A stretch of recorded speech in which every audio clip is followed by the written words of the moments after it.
Hello dear students.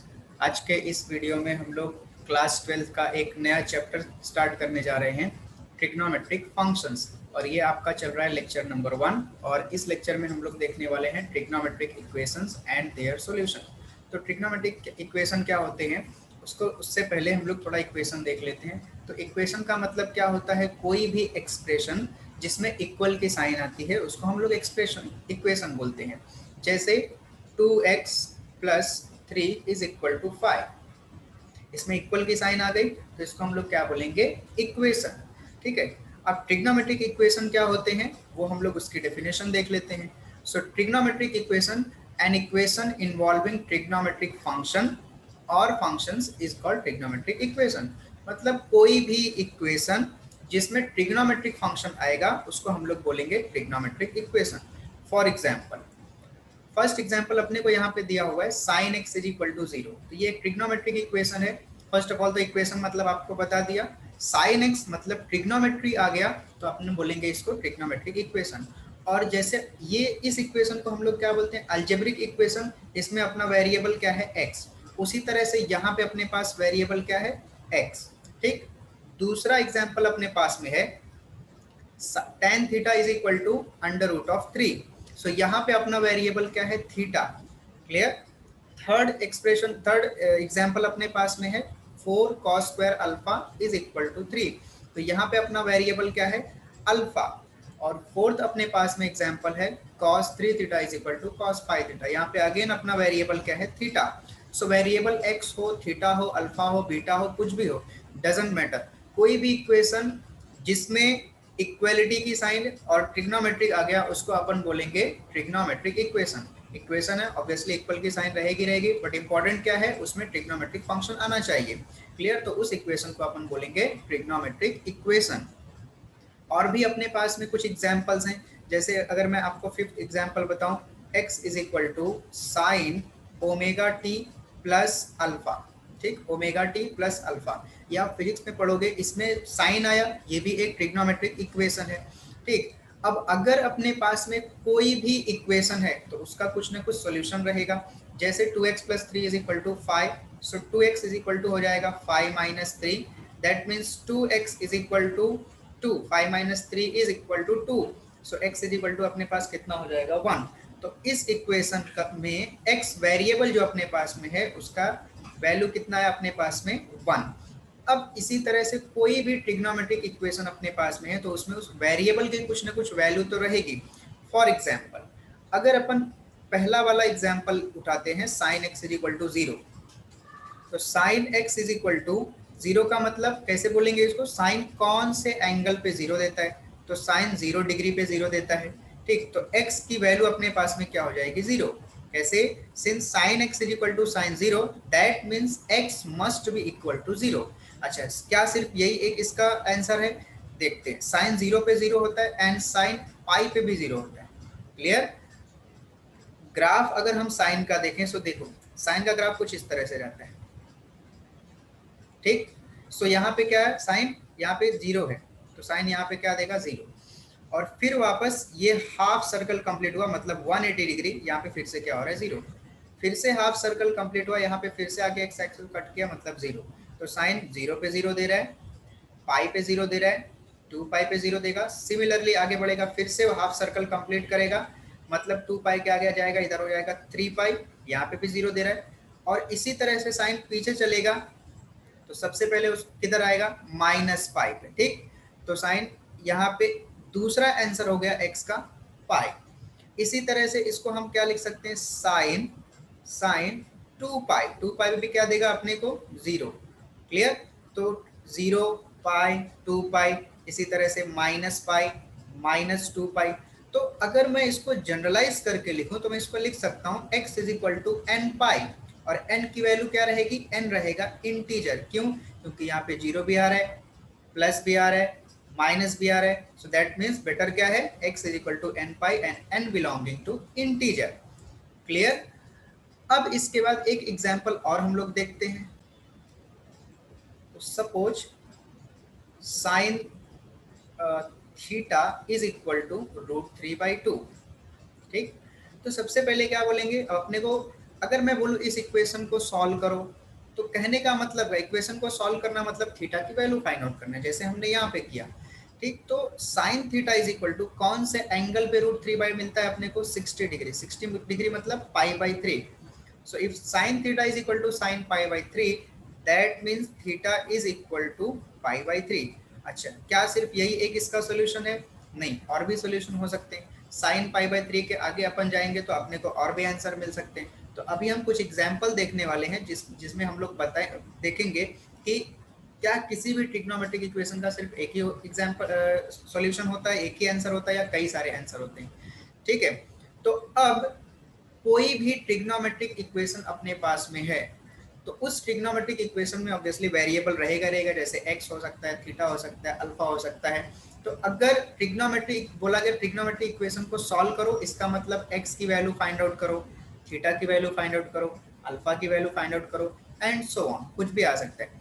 ठीक है, तो हमने यहाँ पे दो एग्जाम्पल लिए और इस एक में x की वैल्यू फाइंड आउट करके बताया 0 और दूसरे में थीटा की वैल्यू फाइंड आउट करके बताया π/3। तो यहाँ पे मैंने सिर्फ यहाँ पे इस इक्वेशन में मैंने सिर्फ एक वैल्यू लिखा है, थीटा इज इक्वल टू π/3, और यहाँ पे 0, π, 2π कई सारी वैल्यूज मैंने लिखी हुई है। ठीक है, तो अब इस वैल्यू को, ये जो x की वैल्यू आई, ठीक है ना, इसी को हम लोग बोलते हैं सॉल्यूशन ऑफ ट्रिग्नोमेट्रिक इक्वेशन। जैसे यहाँ पे x इज इक्वल टू 1 आया, तो x इज इक्वल टू 1 क्या है? सॉल्यूशन है किसका? इस अलजेब्रिक इक्वेशन का। उसी तरह से यहाँ पे x की वैल्यू क्या है? 0, ये सॉल्यूशन है किसका? साइन का। Sine x is equal to 0 इस इक्वेशन का। थीटा इज इक्वल टू π/3 आया, ये सॉल्यूशन है किसका? इस ट्रिग्नोमेट्रिक इक्वेशन का, that is sin theta is equal to √3/2। That means अगर अपने पास कोई भी ट्रिग्नोमेट्रिक इक्वेशन है तो उसका कुछ ना कुछ सॉल्यूशन रहेगा। ठीक, तो हम लोग सॉल्यूशन देखते हैं, और सॉल्यूशन की डेफिनेशन यहाँ पे आपके पास में सिंपल सी डेफिनेशन है, the value of variable, that means x, theta, alpha, जो वेरिएबल है उसका, in trigonometric equation which satisfied the given trigonometric equation is called the solution of that trigonometric equation। जैसे आपने यहाँ पे देखा कि sin x is equal to 0 ये एक इक्वेशन था, और x की वैल्यू हमने कैलकुलेट की 0 और पाई और 2π, तो 0, पाई और 2π ये क्या है? ये इस इक्वेशन के सॉल्यूशन है। ठीक, वेरिएबल क्या था? x। उसी तरह से sin theta is equal to था √3/2। सो यहाँ पे हमने थीटा की वैल्यू कैलकुलेट की π/3। थीटा क्या है? वेरिएबल। ठीक, तो थीटा की वैल्यू हमने क्या कैलकुलेट करी? π/3। अब ये π/3 क्या है? इस ट्रिग्नोमेट्रिक इक्वेशन का सॉल्यूशन है। क्लियर? ओके, तो अब हमने ये दो एग्जांपल लिए हुए, एक sin x is equal to 0 और एक sin theta is equal to √3/2। Clear? तो यहाँ पे x की वैल्यू मैंने जनरलाइज करके लिख दी। जनरलाइज करके लिख दी मतलब 0, पाई, 2π, -π, -2π, तो उसको एक सिंपल शॉर्टकट में लिख दिया कि x की यहाँ पे कई सारी वैल्यूज हो सकती है। ठीक, और यहाँ पे सिर्फ एक वैल्यू लिखा है, थीटा इज इक्वल टू π/3। तो इस बेस पे अपन ने क्या क्या हुआ है, ट्रिग्नोमेट्री का जो सोल्यूशन है उसको दो तरह से कैटेगराइज किया हुआ है। ठीक है, there are two types of solutions. पहला है प्रिंसिपल सॉल्यूशन और दूसरा है अपने पास में जनरल सॉल्यूशन। ठीक है, अब प्रिंसिपल सॉल्यूशन क्या होता है? The solution of trigonometric equation which lies in the interval 0, 2π। मतलब ट्रिग्नोमेट्री का वो सॉल्यूशन जो 0 और 2π के बीच में लाए होता है उसको हम बोलेंगे प्रिंसिपल सॉल्यूशन। जैसे अपन ने अभी अभी पीछे देखा, sin x is equal to 0, that means sin x की क्या क्या वैल्यूज आई? 0 आई, पाई आई, 2π, -π, -2π, बहुत सारी वैल्यूज आई। तो प्रिंसिपल सॉल्यूशन यहाँ पे अपने पास में क्या मिला? प्रिंसिपल सॉल्यूशन क्या मिला अपने पास में? प्रिंसिपल सॉल्यूशन 0 और 2π के बीच में होता है चूंकि, इसलिए अपने पास प्रिंसिपल सॉल्यूशन क्या क्या मिला? 0, पाई एंड 2π, ये इसके प्रिंसिपल सॉल्यूशन हो गए। बाकी लोग भी सॉल्यूशन है, -π, -2π, 3π, 4π, ये सब भी सॉल्यूशन है, लेकिन वो 0 और 2π के बीच में नहीं आ रहे हैं, इसलिए हम उसको प्रिंसिपल सॉल्यूशन नहीं बोलेंगे, वो दूसरी कैटेगरी में चला जाएगा, जनरल सॉल्यूशन में। ठीक, तो प्रिंसिपल सॉल्यूशन का मतलब क्या? जो सॉल्यूशन 0 और 2π के बीच में आते हैं उनको हम बोलेंगे प्रिंसिपल सॉल्यूशन। और दूसरा हमारे पास है जनरल सॉल्यूशन। तो the solution of a trigonometric equation which is generalised by using its periodicity is called general solution. मतलब ट्रिग्नोमेट्रिक के वो सॉल्यूशन जिनको हमने जनरलाइज किया है, जैसे हमने लिखा था sin x is equal to 0 और यहाँ पे x का जनरल सॉल्यूशन लिखा था हमने nπ। ठीक है, और n क्या था, n बिलोंगिंग टू इंटीजर। तो ये जो x का हमने सॉल्यूशन यहाँ पे इस ट्रिग्नोमेट्रिक इक्वेशन का जो सॉल्यूशन लिखा हुआ है x इक्वल टू n पाई, ये कौन सा सॉल्यूशन है, ये जनरल सॉल्यूशन है। क्लियर? तो ये हो गया प्रिंसिपल सॉल्यूशन और जनरल सॉल्यूशन। अब इस आज ये वीडियो में हम लोग सिर्फ प्रिंसिपल सॉल्यूशन के ऊपर बात करेंगे। जनरल सॉल्यूशन का वीडियो, जनरल सॉल्यूशन का टॉपिक जो है वो हम लोग नेक्स्ट वीडियो में देखेंगे। तो कुछ एग्जाम्पल प्रिंसिपल सॉल्यूशन का हम लोग सॉल्व कर लेते हैं, और जो नेक्स्ट वीडियो रहेगा उसमें जनरल सॉल्यूशन में हमें कुछ फॉर्मूले दिए रहेंगे, उन फॉर्मूलों का यूज करके हमें सिर्फ फटाफट आंसर फाइंड आउट करना रहेगा। तो अभी हम देखते हैं प्रिंसिपल सॉल्यूशन के कुछ एग्जांपल्स देख लेते हैं जो इसके ऊपर बेस्ड हैं। तो यहाँ पे प्रिंसिपल सॉल्यूशन के कुछ एग्जांपल्स हम लोग देख लेते हैं। तो एग्जांपल नंबर 1 अपन ने लिया है sine theta is equal to 1/2। ठीक, तो सबसे पहले sine theta is equal to अपन बोलेंगे साइन कौन से एंगल पे 1/2 देता है। ठीक, तो साइन π/6 पे 1/2 देता है। ठीक है, आपको टेबल जो है ट्रिग्नोमेट्रिक टेबल की जो वैल्यूज हैं, ठीक है ना, वो टेबल आप याद कर लीजिए। जो है पिछले वीडियो में मैंने टेबल और जो अपने को इस चैप्टर में चीज़ें लगने वाली हैं, फॉर्मूले लगने वाले हैं, ठीक है, बेसिकली अलाइड एंगल लगता है।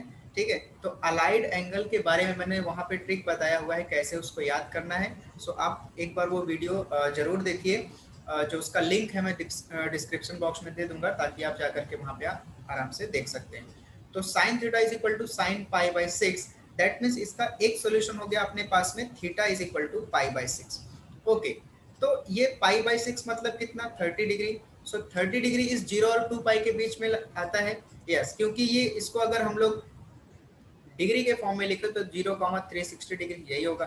ठीक, सो 30 डिग्री इसके रेंज में आ रहा है। यस, आ रहा है। इसका मतलब इस ट्रिग्नोमेट्रिक इक्वेशन का एक प्रिंसिपल सॉल्यूशन हमें मिल गया 30 डिग्री या π/6। अब हम लोग ढूंढते हैं क्या और कोई हमें ट्रिग्नोमेट्रिक प्रिंसिपल सॉल्यूशन मिल सकता है क्या। तो उसके लिए आप कोऑर्डिनेट सिस्टम ड्रॉ कर लीजिए, बेटर है।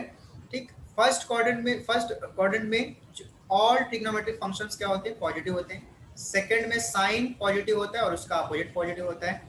थर्ड में tan और उसका अपोजिट, ये दोनों पॉजिटिव होते हैं। और लास्ट में मतलब फोर्थ क्वाड्रेंट में cos और उसका अपोजिट sec, ये दोनों पॉजिटिव होते हैं। ओके, अब यहाँ पे sine theta is equal to क्या लिखा है, +1/2 लिखा है। तो साइन कहाँ कहाँ प्लस होता है, पॉजिटिव होता है। एक फर्स्ट क्वाड्रेंट में प्लस पॉजिटिव होता है और एक सेकंड में होता है। बट ये जो π/6 मिला वो ऑलरेडी फर्स्ट क्वाड्रेंट में, क्योंकि 30 डिग्री है, 90 से कम रहेगा। यहाँ पे आपके पास π/2 रहता है, इधर पाई रहता है, 90 से कम है, मतलब ऑब्वियसली वो फर्स्ट क्वाड्रेंट में ही लाई करेगा। ठीक, सो अब दूसरा सॉल्यूशन कहाँ पॉसिबल है, दूसरा सॉल्यूशन दूसरे क्वाड्रेंट में पॉसिबल है। क्यों, साइन वही पॉजिटिव होता है। थर्ड में हम जा सकते हैं नहीं, क्योंकि थर्ड में साइन नेगेटिव होता है, जबकि यहाँ पे वैल्यू हमें पॉजिटिव दिया हुआ है। फोर्थ में भी साइन नेगेटिव होता है, जबकि यहाँ पे हमें वैल्यू पॉजिटिव दिया हुआ है। ठीक, तो अभी अपन क्या करेंगे, सेकंड क्वाड्रेंट में जाएंगे। तो सेकंड क्वाड्रेंट में जाने के लिए अपने पास दो तरीके, ठीक है। एंटी क्लॉकवाइज अगर आप जाओगे, ठीक, तो आप पहुंचोगे सेकंड में बाय यूजिंग π/2 प्लस करके। और अगर क्लॉकवाइज जाओगे, ठीक है, तो आपको माइनस साइन लगाना पड़ेगा और आप पाई माइनस करके सेकंड क्वाड्रेंट में पहुंच सकते हो। लेकिन जब आप वो पहला वीडियो देखोगे, ठीक है, आपको वहां पे अलाइड एंगल के बारे में मैंने बताया हुआ अच्छे से। जब आप π/2 मतलब साइन π/2 समथिंग करोगे ना, प्लस करके समथिंग करोगे, मतलब थीटा ले लो, तो ये कन्वर्ट होकर के हो जाएगा कॉस थीटा। ठीक है, बट हमें कॉस थीटा नहीं चाहिए, क्योंकि लेफ्ट साइड में साइन है तो राइट साइड में कॉस आएगा, तो हम इक्वालिटी नहीं बता सकते एंगल्स की। क्लियर, इसलिए हम ये सोचेंगे कि हमारे पास अगर लेफ्ट साइड में साइन है तो राइट साइड में भी साइन ही होना चाहिए। ठीक है, कॉस नहीं होना चाहिए। तो हम लोग क्या करेंगे, π/2 पे कन्वर्जन होता है। ठीक है, मतलब π/2 आया, 3π/2 आया, तो साइन कॉस में, कॉस साइन में, tan कॉट में, कॉट tan में, सेक कॉसेक में और कॉसेक सेक में कन्वर्ट हो जाता है। और π/2 आया तो कन्वर्जन नहीं होता है, मतलब साइन साइन रहता है, कॉस कॉस रहता है, tan tan रहता है एंड सो ऑन। तो हम बेसिकली जब भी ट्रिग्नोमेट्रिक फंक्शंस का सॉल्यूशन फाइंड आउट करेंगे, प्रिंसिपल सॉल्यूशन या फिर जनरल सॉल्यूशन, तो हम लोग सिर्फ पाई और 2π का ही यूज करेंगे। क्लियर, π/2 और 3π/2 पे हम लोग बात नहीं करने वाले। तो यहाँ पे मेरे पास सेकंड क्वाड्रेंट में जाने के लिए अब सिर्फ एक ही पॉसिबिलिटी बची, क्या, पाई माइनस। तो मैं इसको लिख सकता हूँ sine theta is equal to sine pi minus, अब मुझे एंगल क्या मिला है, पाई बाई 6, तो इसको मैं लिख सकता हूँ पाई माइनस पाई बाई 6। तो sine theta is equal to sine 6 pi minus pi अपने पास में हो जाएगा 5 pi by 6, that means again theta is equal to 5 pi by 6, ठीक है, is the principal solution which lies in the interval 0, 2 pi. और clearly ये इस इंटरवल में लाई होता है। कैसे, 0 से 2 पाई मतलब 0 से लेकर के 360 डिग्री, बट ये तो सेकंड क्वाड्रेंट में आ रहा है, मतलब ये पाई बाई 2 और पाई के बीच में ही रहेगा, तो वो 0 और 2 पाई के भी बीच में रहेगा। क्लियर। तो इस तरह से ये हो गया अपने पास में कोई भी ट्रिग्नोमेट्रिक इक्वेशन दिया है तो उसका प्रिंसिपल सॉल्यूशन। अच्छा, क्या इस ट्रिग्नोमेट्रिक इक्वेशन के और सॉल्यूशन पॉसिबल हैं? यस, और सॉल्यूशन पॉसिबल है, लेकिन वो प्रिंसिपल नहीं होंगे क्योंकि वो 2 पाई से आगे बढ़ जाएंगे। अब हमारे पास चांस है ही नहीं। फर्स्ट में पाई बाई 6 मिला, सेकंड में 5 पाई बाई 6 मिला, थर्ड में हम ले नहीं सकते क्योंकि नेगेटिव आता है साइन, जबकि हमें पॉजिटिव दिया है, और यहाँ पे भी हम ले नहीं सकते क्योंकि नेगेटिव है और इधर पॉजिटिव दिया हुआ है। अब अपने पास अगर आगे बढ़ करके दूसरा सोल्यूशन, तीसरा सोल्यूशन फाइंड आउट करने की बात करें तो अगेन फर्स्ट में आएगा। और देखो हमने यहाँ पे चलना स्टार्ट किया था तो हमें फर्स्ट मिला फर्स्ट क्वाड्रेंट में, सेकंड मिला सेकंड क्वाड्रेंट में, थर्ड में हमको नहीं मिलेगा, फोर्थ में भी नहीं मिलेगा, वापस हमें आना पड़ेगा फर्स्ट क्वाड्रेंट में। तो हमने 360 डिग्री कवर करके फर्स्ट में आया। तो तीसरा सॉल्यूशन अपने पास में पॉसिबल है, sine theta is equal to sine. अब फर्स्ट में जाने के लिए दो तरीके, pi by 2 minus 2 pi minus, but हमने बोला कि पाई बाई 2 का यूज करना ही नहीं है, हमें 2 पाई और पाई का यूज करना है। तो अपन इसको लिख सकते हैं 2 पाई प्लस पाई बाई 6, ठीक, जो ओरिजिनल मिला हुआ पाई बाई 6। तो ये अपने पास कैलकुलेट करेंगे तो हो जाएगा 13 पाई बाई 6। क्लियर। तो this implies that theta is equal to 13 pi by 6। ये एक तीसरा सॉल्यूशन भी मिला, लेकिन ये प्रिंसिपल सॉल्यूशन नहीं है क्योंकि ये रेंज से बाहर है। हमने बोला प्रिंसिपल सॉल्यूशन 0 और 2 पाई, बट ये 2 पाई से ज्यादा है, इसका मतलब theta is equal to 13 pi by 6। ये प्रिंसिपल सॉल्यूशन नहीं है, ठीक। बाकी ऐसा सॉल्यूशन तो बोल सकते हैं लेकिन वो प्रिंसिपल सॉल्यूशन नहीं। एक एग्जांपल हम लोग और लेते हैं। ये जो सेकंड एग्जांपल लिखा है tan theta is equal to √3, इसका हम लोग प्रिंसिपल सॉल्यूशन फाइंड आउट करने की कोशिश करते हैं। So tan theta is equal to √3, सबसे पहले हम लोग क्या बोलेंगे, tan कौन से एंगल पे √3 देता है, तो tan 60 डिग्री पे √3 देता है, दैट मीन्स 60 डिग्री का मतलब पाई बाई 3, ठीक है। अब आपको डिग्री वगैरह के बारे में ज़्यादा नहीं सोचना, मतलब जो अपने को टेक्स्ट बुक में लिखा है पाई बाई 3 मतलब रेडियन में काम करे तो रेडियन में ही आपको याद करके रखनी चीज़ें। So tan theta is equal to tan pi by 3। So that means एक सोल्यूशन तो डायरेक्टली मिल गया, theta is equal to pi by 3। अच्छा, क्या दूसरे सोल्यूशन इसके पॉसिबल हैं, चेक करते हैं। अपने को यहाँ पे क्या दिया, प्लस। अब अपन ढूंढेंगे कोऑर्डिनेट सिस्टम में tan किधर किधर प्लस होता है, ठीक। तो पहला वाला तो मिल गया पाई बाई 3 और फर्स्ट क्वाड्रेंट में, सीधी सी बात है फर्स्ट क्वाड्रेंट में मिलेगा। अब tan और किधर पॉजिटिव होता है, थर्ड में। तो थर्ड में जाने के लिए दो तरीके, 3 पाई by 2 minus pi plus, but 3 pi by 2 का यूज हमने बना किया है, नहीं करना है, चेंज हो जाएगा tan कॉट में, ठीक। तो हम लोग सिर्फ और सिर्फ एक ही चीज यहाँ पे कर सकते हैं दूसरा सोल्यूशन फाइंड आउट करने के लिए, tan theta is equal to tan pi plus कर देंगे, पाई प्लस क्या एंगल अपने को यहाँ पे मिला है, pi by 3, so pi plus pi by 3, so this is equal to tan 3 pi plus pi 4 pi by 3। So tan theta अपने को मिल गया tan 4 pi by 3, that means theta is equal to 4 pi by 3। Clear. अच्छा, ऐसा ना कुछ tan मैन ऐसा कैंसिल वैंसल करके मत दिखाओ, ठीक है, ऐसा कुछ होता नहीं है यहाँ पे, बट आप बोलने के लिए बोल सकते हो tan tan cancel, theta is equal to 4 pi by 3। हम बोलते हैं tan theta is equal to tan 4 pi by 3, that means theta must be equal to 4 pi by 3।